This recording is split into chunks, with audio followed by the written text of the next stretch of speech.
પ્રણામ, મારી YouTube channel Joshi ધ્વનિમાં તમારું સ્વાગત છે। આપણે ક્વેશ્ચન ટેગ ભણતા હતા અને એમાં પેજ નંબર 108 જોઈએ આગળ। આઈ કેમ હોમ અર્લી યસ્ટરડે। તો કેમ આપ્યું છે, એટલે કે કેમ એટલે ગુજરાતીવાળું કેમ નહીં, આ કેમ જે છે ભૂતકાળ કમ એમ V1 છે અને કમનું ભૂતકાળ કેમ આપ્યું છે। તો ભૂતકાળ હોય તો શું આવશે, ડીડ આવશે, એટલા માટે ડીડન્ટ। અને જો આ જે વાક્ય છે આખું એ પોઝિટિવ સેન્ટેન્સ છે, એટલે અલ્પવિરામ પછીનું આપણે નેગેટિવ બનાવવાનું રહેશે। એટલે કે ડીડન્ટ અને આઈ આપ્યું છે એટલે કે હું, એટલે પ્રોનાઉન શું આવશે, I question mark. Gauri does her best to win every match. Does આપ્યું છે એટલે કે ડઝન્ટ અને ગૌરી હર, આવા બધા જે આપણને દેખાય છે ચિહ્ન જેનાથી આપણે પ્રોનાઉન નક્કી કરી શકીએ। ગૌરી એટલે કે છોકરી એટલે કે શી, અને હર પણ આપ્યું છે જુઓ। પછી the minister spoke well at the conference. Spoke speak જે છે તેનું ભૂતકાળ સ્પોક આપ્યું છે અને ભૂતકાળ છે એટલા માટે ડીડન્ટ લખવાનું રહેશે અને મિનિસ્ટર એટલે he question mark. The tourists saw many elephants at Thekkady. હવે અહીંયા જુઓ, સી જે છે V1 એનું ભૂતકાળ આપ્યું છે સો, એટલે કે ડીડન્ટ આવશે અને આ વાક્ય પોઝિટિવ છે એટલે નેગેટિવમાં બનશે। સો એટલે કે ડીડન્ટ આવશે અને પ્રવાસીઓ, અહીંયા બહુવચન છે પ્રવાસીઓ એટલે કે ધે ક્વેશ્ચન માર્ક। હવે ટીના રન્સ વેરી ફાસ્ટ। તો ટીના રન્સ, જુઓ અહીંયા જે ક્રિયા છે દોડવાની એ રન્સ, એસ આપ્યું છે V1નું રૂપ છે રન્સ, એટલે ડુ અથવા તો ડઝ આવશે। હવે હી શી ઇટ હોય તો ડઝ આવે અને અહીંયા ટીના છોકરી છે શી છે એટલે કે ડઝ આવશે, એટલે કે ડઝન્ટ શી, બરાબર। ડઝ શા માટે આવ્યું, કારણ કે V1નું રૂપ છે, જો અહીંયા ક્રિયા દોડવાની છે અને રન્સ એ દોડવાની જે ક્રિયા છે એ V1ના રૂપમાં છે, એટલા માટે ડુ અથવા તો ડઝ આવશે।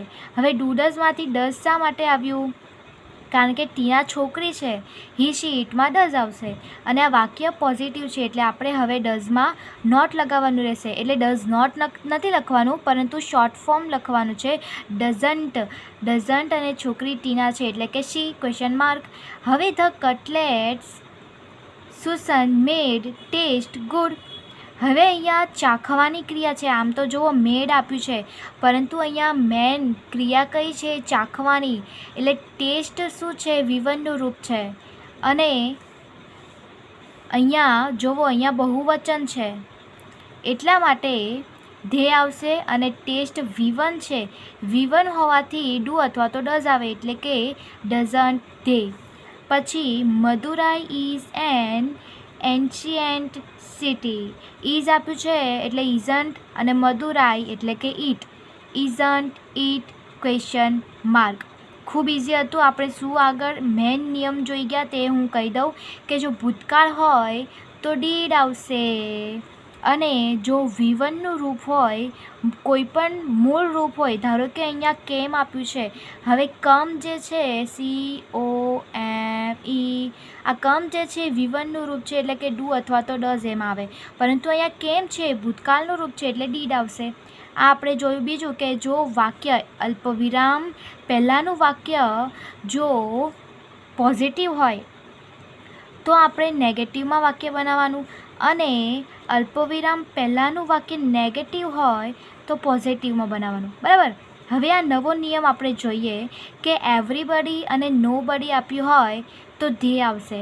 હવે જુઓ એવરીબડી જે છે એ પોઝિટિવ શબ્દ આપણને દેખાય છે અને નોબડી જે છે એ નેગેટિવ છે। એવરીબડી આપ્યું હોય એટલે આપણે માનવાનું કે આ જે વાક્ય છે એ પોઝિટિવ છે અને નોબડી આપ્યું હોય તો માનવાનું કે આ વાક્ય જે છે એ નેગેટિવ છે। હવે જેમ મેં કીધું એમ કે નેગેટિવ હોય તો પોઝિટિવ બનાવવાનું। આપણે એક ઉદાહરણ જોઈએ, અહીંયા આપ્યું છે કે everybody is asleep. Everybody is asleep, હવે આમાં ઇઝ આપ્યું છે, પરંતુ આપણે ઇઝ અહીંયા લખી શકીએ નહીં. એનું કારણ શું છે કે એવરીબડી, નોબડી આ શબ્દ જે છે એ બહુવચન છે. આમાં શું કહેવા માંગે છે કે બધા ઊંઘી ગયા છે ને, કે બધા, એવરીબડી, બધા, એટલે કે ઇઝનું શું થઈ જશે? આર થઈ જશે. અને એવરીબડી એ પોઝિટિવ છે, એટલા માટે આપણે નેગેટિવ બનાવવાનું, એટલે કે આરન્ટ અને they. Aren't they. Everybody nobody આપ્યું હોય તો ધે લગાવવાનું. Aren't they.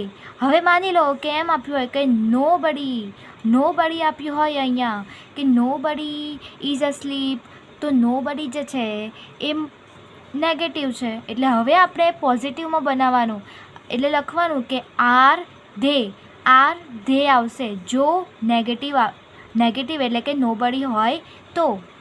હવે નવો નિયમ જોઈએ કે ધીઝ અને ધેટ હોય તો ઇટ આવશે, કે this is a new shirt, તો ઇઝ આપ્યું છે તો ઇઝન્ટ, અને ધીઝ અને ધેટ હોય તો ઇટ લખવાનું.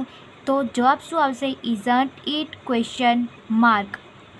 હવે આ વિડીયોમાં આપણે આટલા સુધી રાખીએ, પછી ફરી આપણે નવો નિયમ અને એક્ટિવિટી જોઈશું બીજા વિડીયોમાં. ધન્યવાદ. જય શ્રી કૃષ્ણ. જય હિન્દ.